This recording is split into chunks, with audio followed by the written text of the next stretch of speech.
तिलस्मी तोता, ये कवर चित्र है दोस्तों।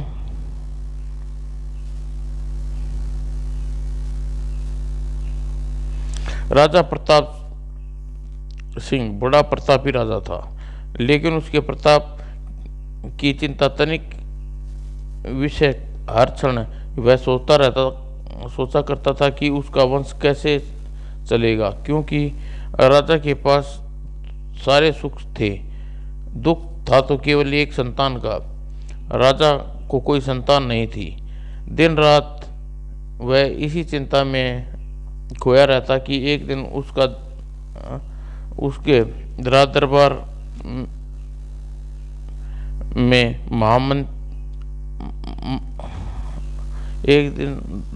में महामंत्री से बात की। महामंत्री, हमें देश के बारे में अधिक चिंता रहती है। आप निराश न हो राजन, भगवान के घर देर है अंधेर नहीं। हमारी भाग्य खराब है महामंत्री। हम 3 विवाह कर चुके हैं, लेकिन रानी को संतान नहीं हुई। आप बाबा सिद्धनाथ के आश्रम में पधारे। और राजा प्रताप बाबा सिद्धनाथ के आश्रम की ओर चल दिए। जंगल में बाबा सिद्धनाथ अपनी तपस्या में लीन थे। प्रताप सिंह ने उनके सामने बैठ गए और शाम को साधु ने आंखें खोली। अरे राजन, आप जंगल में कैसे पधारे? राजन, महाराज प्यासा कुएं के पास ही आता है। मैं बहुत दुखी हूँ, मेरी कामना पूर्ण करे। और राजा अपना दुख साधु को सुनाया। तब साधु ने कहा, राजन, आपके भाग्य में संतान सुख है ही नहीं, आपके पुत्र होगा का सुख है ही नहीं। आपका पुत्र होगा, लेकिन जिस दिन जन्म लेगा उस दिन आपकी मौत हो जाएगी। मैं निसंतान के कलंक से बचना चाहता हूँ महाराज।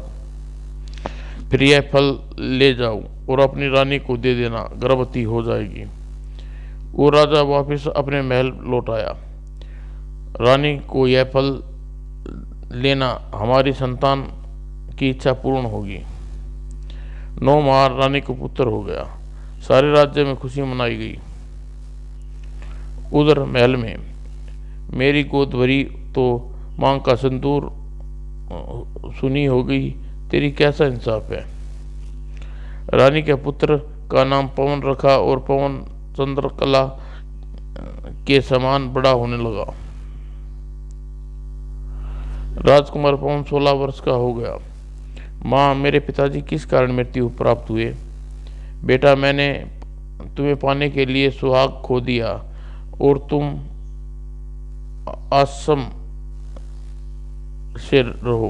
आराम से रहो। राजकुमार पवन का मित्र था मंत्री का लड़का प्रदीप सिंह। प्रदीप, हमें शिकार पर चलना चाहिए। विचार तो अच्छा है, मगर रानी साहिबा से आज्ञा लेनी होगी। आज्ञा मैं ले लूँगा, तुम चलने की तैयारी करो। पवन रानी के सामने जा पहुंचा। रानी माँ, हमें शिकार पर चलना चाहिए। नहीं युवराज, तुम अभी जंगल में जाने के लिए जिद न करो। लेकिन बालहट के आगे रानी को झुकना पड़ा और उन्हें शिकार पर जाने की आज्ञा दे दी। जंगल में एक हिरण का पीछा करते करते दोनों धनुष बाण साध कर पक्षी के पीछे लगे। प्रदीप सिंह न जाने किधर चला गया। हिरण गायब हो गया। अब क्या होगा? युवराज पवन यह भूल गया कि वह भटके एक बाग में आ गया। साधु वृक्ष के नीचे बैठा हुआ था। अरे, यह तो फूलपरी का बाग है। तुम यहाँ कैसे आ गए? मैं भटक गया, मुनिवर रक्षा करे। यहाँ दानव का राज्य है। फूलपति का पिता तुम्हें मारकर खा जाएगा। अब तो आप ही मेरे प्राणदान दाता है। आप ही हैं मुनिवर। और मुनिवर ने एक तोता राजकुमारी को देते हुए कहा, यह तिलस्मी तोता है राजकुमारी, इसके जो चाहोगे वो पाओगे। जब तक यह तोता तुम्हारे पास रहेगा, दानव का जादू तुम पर नहीं चलेगा। मैं आपका आभारी हूँ। एक बात याद रखना, इस तोते को कहीं भी बांधना नहीं, वरना दुख पाओगे। जैसी आज्ञा। पवन अपने घोड़े के पास आया और वह मर चुका था। उसकी गर्दन में रक्त बह रहा था। आश्चर्य, घोड़े कैसा मर गया? यह तो अच्छा भला छोड़कर गया था। राजकुमार उदास सा एक और चल दिया। अब मैं कहाँ जाऊं? कुछ देर चलने के बाद उसे एक सुंदर महल दिखाई दिया। वह उधर बढ़ गया। महल के पास जाते ही उसके दरवाजे अपने आप खुल गए। आ जाओ, मैं तुम्हारा इंतजार कर रही हूँ। यह महल कितना सुंदर है। तभी उसी नजर एक मानव खोपड़ी पड़ी। अरे, आ गए राजकुमार। डरो नहीं, मैं तुम्हारे ही मित्र हूँ, इसलिए मैंने तुम्हें एक सवाल का जवाब देना होगा, वरना तुम यहीं जलकर राख हो जाओगे। कैसा, कौन सा सवाल तुम्हारा? आदमी को किस चीज से डरना चाहिए? मौत से। तुमने सही उत्तर दिया। आगे बढ़ो और तुम्हारा इंतजार शेर कर रहा है। अपने आप दरवाजा खुल गया। राजकुमार शेर को मार देता है। आगे भयंकर जीव से बच कर नहीं सकते हो। जैसे ही दरवाजा खुला, राजकुमार ने उसे भी मार दिया। वह आगे बढ़ता है। फर्श पर बैठ जाओ। राजकुमार के बैठते ही फर्श धंसने लगता है। फर्श पर बैठ जाओ। और फर्श रुका। आह, कितना सुंदर बाग है। यह परियां कहाँ से आ गई? एक परी को छोड़कर सब भाग गई। तुम्हारी सहेलियां भाग क्यों गई? उन पर किसी पुरुष की साया पड़ जाए तो वह जल कर राख हो जाएंगी। तुम अकेली रह गई कि? हाँ, नहीं, मेरे माता पिता दानव हैं। वह साथ रहता वह भी साथ रहते हैं। वह तुम्हें देख लेंगे तो मार डालेगी। मुझे मारना आसान नहीं। मैं तुम्हें अपनी रानी बनाना चाहता हूँ। यह काम कठिन है। क्यों?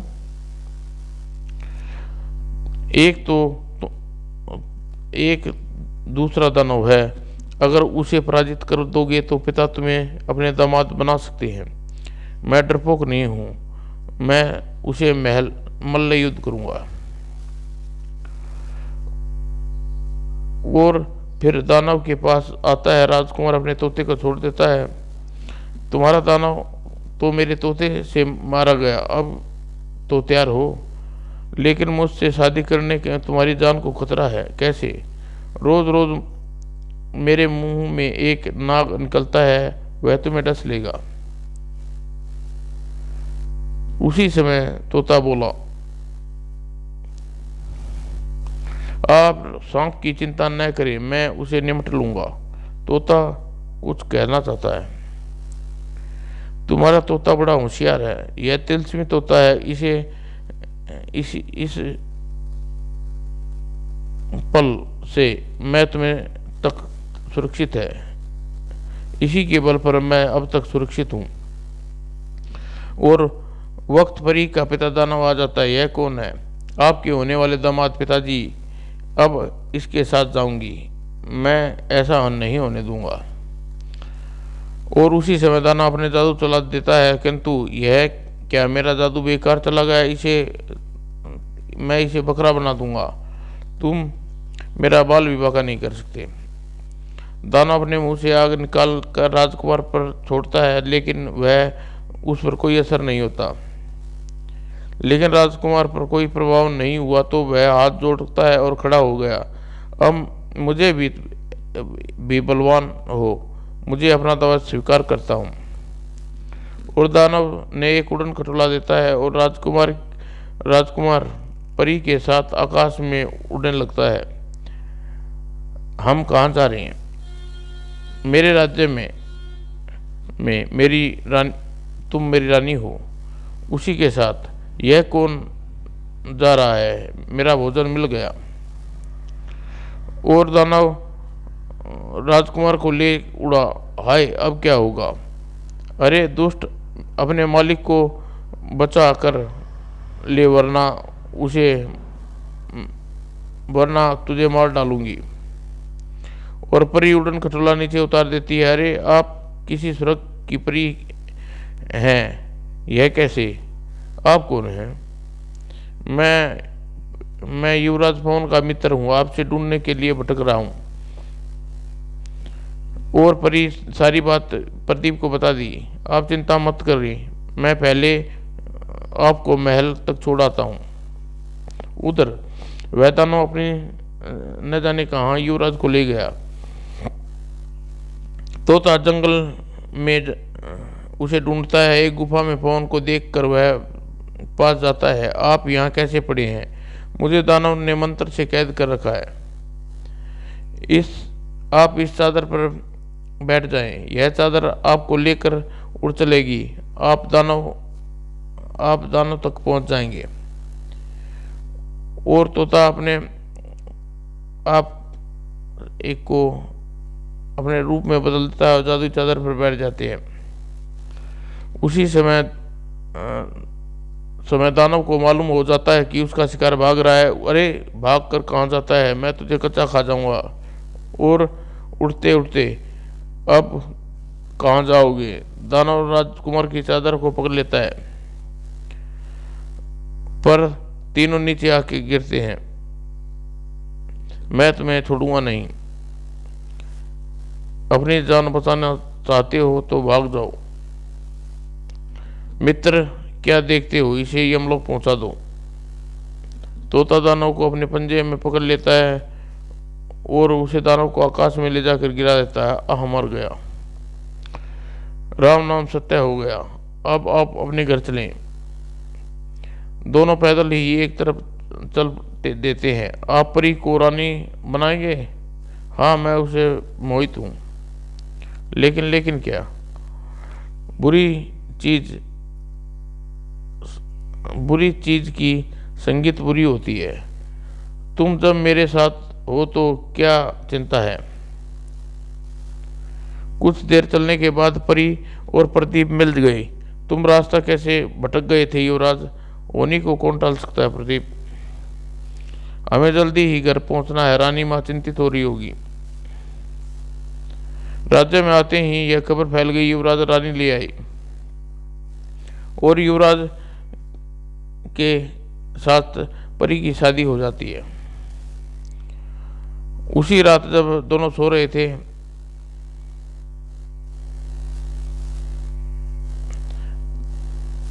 टे टे टे, जब तक मैं हूं युवराज को हानि नहीं पहुंचा सकता। लेकिन सांप तोते को काट लेता है, युवराज पत्थर का बन जाता है। सांप भी वहीं पत्थर का बन जाता है। मेरा क्या होगा? मैं लुट गई। और सुबह होते ही, अरे ये कैसे हो गया? मैं सो रही थी, जब आँख खुली तो ये देखा। तुम महल में आते ही मेरे बेटे को खा गई। निकल जाओ मेरे राज्य से। कहाँ जाऊं?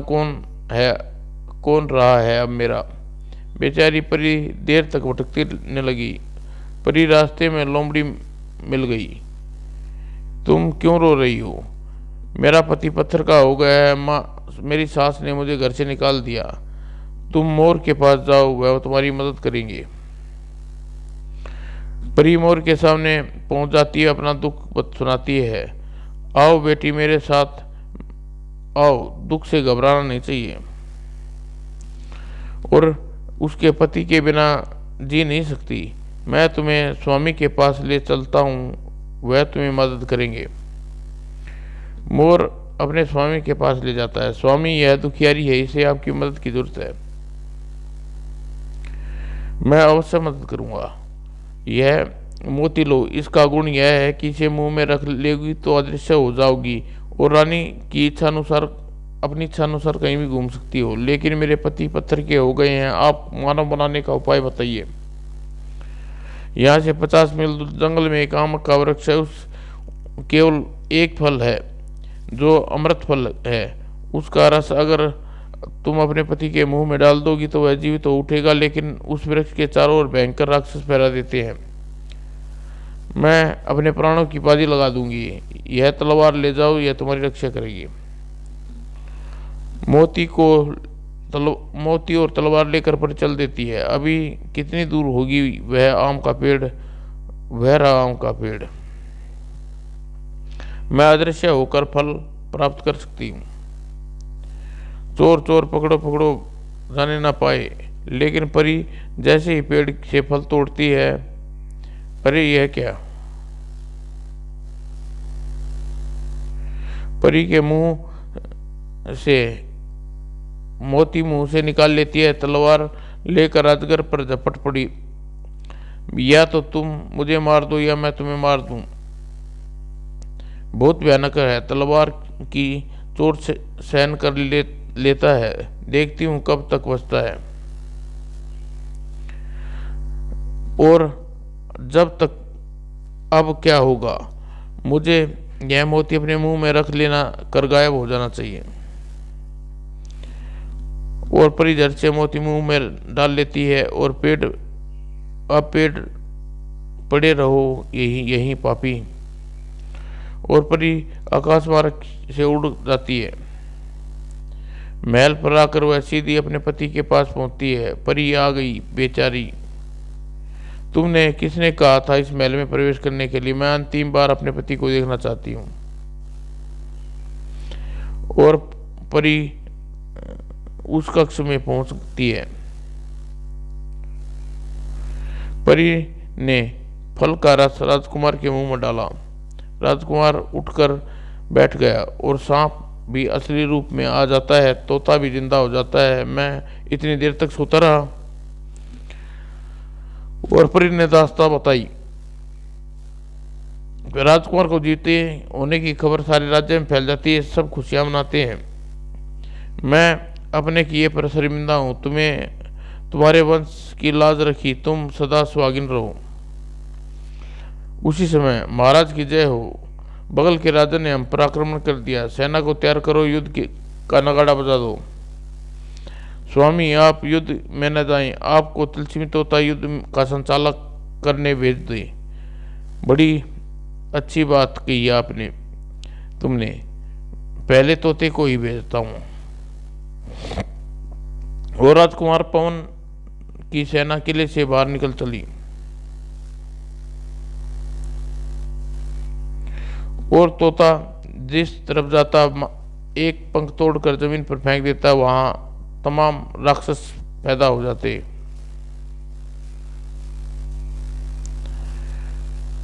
देखते ही देखते शत्रु की सेना भाग खड़ी हुई। शत्रु जान बचाकर भागा।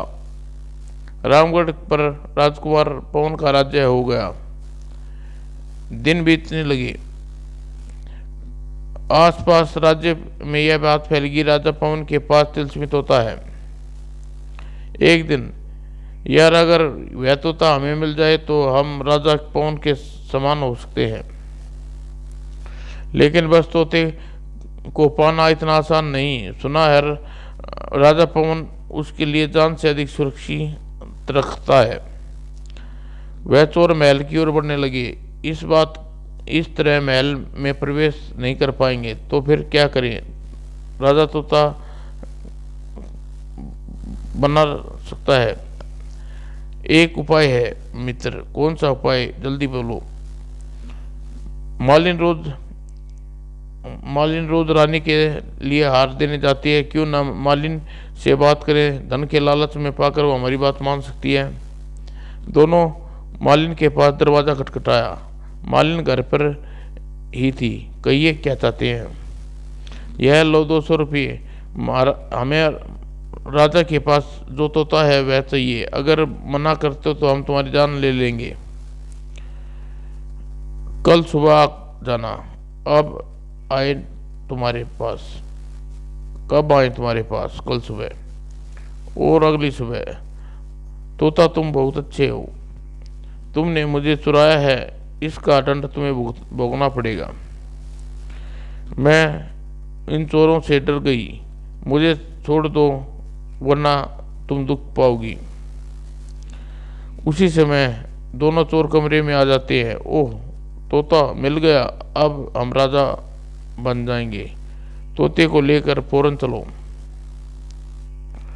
जल्दी लेकर चलो जाओ, वरना गड़बड़ हो गई तो राजा की नौकर अब कभी भी यहाँ आ सकते हैं।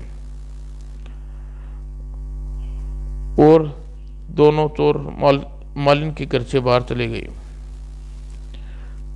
चोर के घर में, अरे चमचे से यह मेरे हाथ से चिपक कर रह गया। चुप बे पतीले, भला कहीं पिंजरा हाथ से चिपकता है। दूसरा चोर पिंजरे को हाथ छुड़ाने की कोशिश की। तू इधर खींच, मैं उधर खींचता हूँ। चमचे मारे गए। अगर राजा के आदमी को पता चल गया तो फांसी लगेगी। मारे गए पतीली राम। उधर राजमहल में, अरे मेरा तोता कहाँ चला गया? लगता है किसी ने तोते को चोरी कर लिया। राजा फौरन दासी को बुलाता है। महाराज महल में फौरन हमारे महामंत्री को फौरन हमारे सामने आने को कहो। लगता है कुछ गड़बड़ है। महाराज क्रोधित है। तुरंत ही महाराज कैसे याद किया? महामंत्री, हमारा तोता गायब है। तुम जानते हो वह तोता हमारी जान है। आप फौरन उसका पता लगाइए। महामंत्री अपने सैनिक को तोते की खोज में का आदेश देते हैं। महाराज के तोते को फौरन पता लगाना चाहिए, वरना कल सबको फांसी सजा देगी। राजा चोर की खोज में जारी हो जाती है। चोर न जाने कहाँ खो गए हैं। वह तोता बड़ा करामती था। तोते को ढूंढते ढूंढते सैनिक परेशान हो गए। खोते खोते परेशान हो चुके थे, मगर वापस जाते तो फांसी लगती। हमें घर घर की तलाशी लेनी चाहिए। हाँ, ठीक विचार है। अरे वह दो आदमी कौन है? उनके हाथ में पिंजरा है। सभी उस ओर दौड़ पड़े। सैनिक को देखकर, मारे गए, बचाओ, चमचे को अंधा कर दो, पतीले को। एक चोर भाग खड़ा होता है। वह तोता महाराज का है, तुम्हें गिरफ्तार किया जाता है। मैं चोर नहीं हूँ देव दरोगा जी, मैं तो चमचा हूँ। बकवास बंद करो, जो कहना राजा से कहना। चोर महल में राजा के सामने ले जाया जाता है। राजा पवन को जैसे ही पिंजरे को छूते हैं, पिंजरा चोर के हाथ से छूट जाता है। चोर को सजा हो जाती है, सारी बात बता देता है। दूसरे दिन उसे राजा फांसी की सजा दी जाती है। राजा मालिन को दरबार में बुलाते हैं। तुमने महल से तोता चुराया था? हाँ महाराज, मैंने यह गुनाह किया है। तुम जानती हो राजा, चोरी की सजा क्या होती है? मेरा अपराध क्षमा करें महाराज, भविष्य में ऐसी गलती नहीं होगी। महाराज मालिन को छोड़ देते हैं। उसी समय महाराज, एक महात्मा आपसे मिलना चाहते हैं। उन्हें सादर आमंत्रित मेहमान कक्ष में ले जाया जाए। मेहमान कक्ष में, महाराज कैसे कष्ट किया? राजन, उस तिलस्मी तोते को मुझे वापस दे दो। क्या मुझसे कोई अपराध हुआ महाराज? नहीं राजन, मैं उस तोते को आज़ाद करना चाहता हूँ। और महाराज वह तोता वापस ले जाते हैं। गुरुदेव, राजा पवन की 1 सप्ताह बाद मृत्यु होने वाली है। विधित विधान अटल है। मानव की मौत कभी नहीं भूलना चाहिए। धन, महल और मोह सब यहीं रह जाता है, केवल मानव कर्म ही साथ जाते हैं। आपने ठीक कहा गुरुदेव, हर प्राणी को चाहिए कि अपना कर्म ठीक रखे, क्योंकि सब इस नश्वर दुनिया में से जाना है। उधर तोते को महल से हटते ही राजा पवन बीमार हो जाते हैं और महाराज की हालत चिंताजनक है। रानी को सूचित करना हो चाहिए। और महारानी भागी भागी साधु के पास जाती है। महाराज, राजा तो बहुत बीमार हैं, कृपा हम पर दया करें महाराज। साधु रानी पर तरस आ जाता है। लो रानी, यह जंगल की बूटी से पीस कर राजा को खिला देना। रानी आभार प्रकट करके चली जाती है और राजा को वह बूटी पिला देती है। राजा ठीक हो जाते हैं। बहुत अच्छी दवाई है, मैं ठीक हो गया। राजा कुछ दिन बाद पूर्ण रूप से स्वस्थ हो जाते हैं तथा सुख से रहने लगते हैं। समाप्त दोस्तों।